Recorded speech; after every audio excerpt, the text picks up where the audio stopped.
Dans l'épisode 5, après que Harry découvre que Peter Parker est Spider-Man, Norman Osborn propose à Peter Parker que Harry prenne sa place, car Norman Osborn a beaucoup de choses à faire, comme vous l'imaginez bien, gérer toute une entreprise. Donc Peter Parker, au début, il n'est pas très convaincu de ça. Mais bon, il accepte le changement et ils commencent à travailler ensemble. Et évidemment, avant, Miko voit que Peter connaît Harry parce que Harry le dépose au lycée.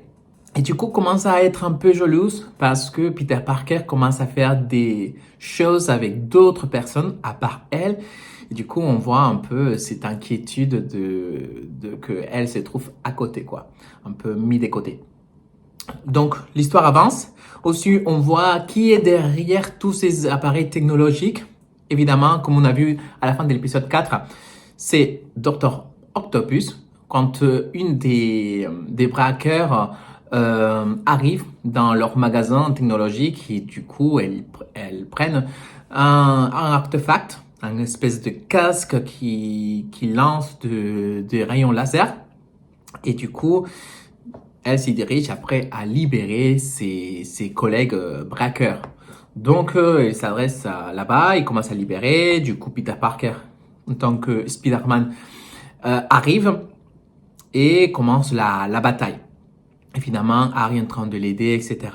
Mais dans l'opposé aussi, on trouve une bataille de rue entre le clan de Big Donovan et les Scorpions, avec celui que, dans l'avenir, je pense que deviendra les Scorpions.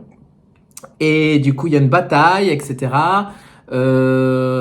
Lincoln n'est pas trop convaincu de quoi faire. Et dans la bataille, le chef des Scorpions attaque Big Donovan par derrière avec un couteau. Et c'est là que Lincoln le sauve. Du coup, quand il rentre après la bataille, parce qu'ils doivent arrêter la bataille parce que la police commence à arriver, etc. Et du coup, quand il arrive avec sa blessure déjà un peu guérie, Big Donovan raconte l'histoire, il félicite Lincoln parce qu'il a été là en tant que bouclier, l'a protégé, etc. Tous les gangs l'applaudissent, félicitent Lincoln. Et c'est là, à la fin, que Lincoln a dit de arrêter de l'appeler Superstar parce qu'il n'aime pas comme ça. Et Big Donovan lui donne, voilà, son nom en tant que Doomsday, non, Doomsday c'est l'autre. Tombstone, voilà. Il lui donne le nom de Tombstone. Et c'est là qu'on voit que dans l'avenir, bon, comme on imaginait, il deviendrait méchant, un des méchants de Spider-Man. On retrouve aussi dans les groupes de braqueurs celui qui deviendra aussi Rhino.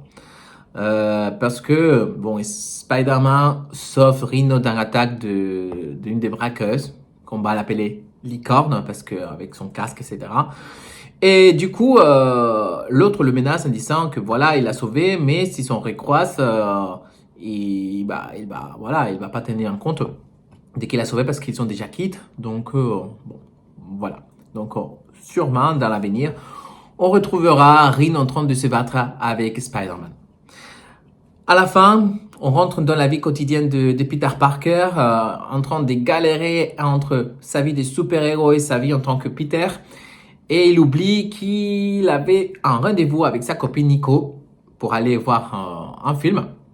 Et du coup, il est en retard. Nico est en train de se préoccuper parce qu'il est en train de se dire, bon, elle va m'oublier, du coup, il va pas arriver, etc. Et bien non, il arrive, mais il arrive avec Harry Osborn, son nouveau ami. Nico, on voit que ça lui plaît pas trop, elle ose pas dire qu'elle est pas contente, mais bon, on va voir comment cette relation entre Peter, Nico et Harry va évoluer. Est-ce que va évoluer pour le mieux, pour le pire? On verra. Bon, en tout cas, ces 3 épisodes, les 3, les 4 et les 5, honnêtement, je trouve qu'ils ont été bien. Ils ont bien avancé dans l'histoire. Je trouve que c'est une série que ne perd pas le temps dans des détails qui n'ont aucune importance. Ils te donnent tout ce qu'il faut, quand il faut, à la vitesse qu'il faut. Les scènes d'action, honnêtement, sont super.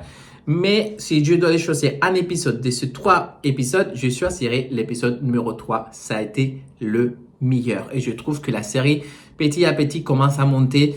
Même si tous les épisodes ne sont pas forcément top du top.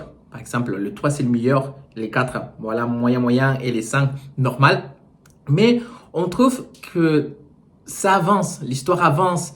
On nous présente des petits détails qui nous font un peu faire des théories de comment va se passer la série dans l'avenir. Donc, je trouve que c'est une série qui est vraiment, il faut que vous la regardez, que vous continuez à la regarder. L'animation, on va arrêter de dire l'animation. Je pense qu'honnêtement, elle est très bien maintenant. On s'habitue et on profite de cette série. Donc, n'hésitez pas, regardez-la jusqu'à la fin.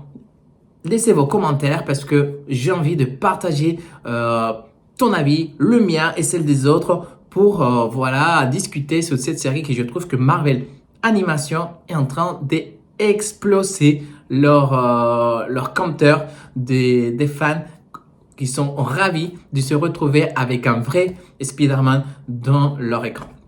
Donc, sans rien plus dire, passez bonne journée et merci d'avoir regardé cette vidéo. N'hésitez pas à liker et à vous abonner. À bientôt les geeks.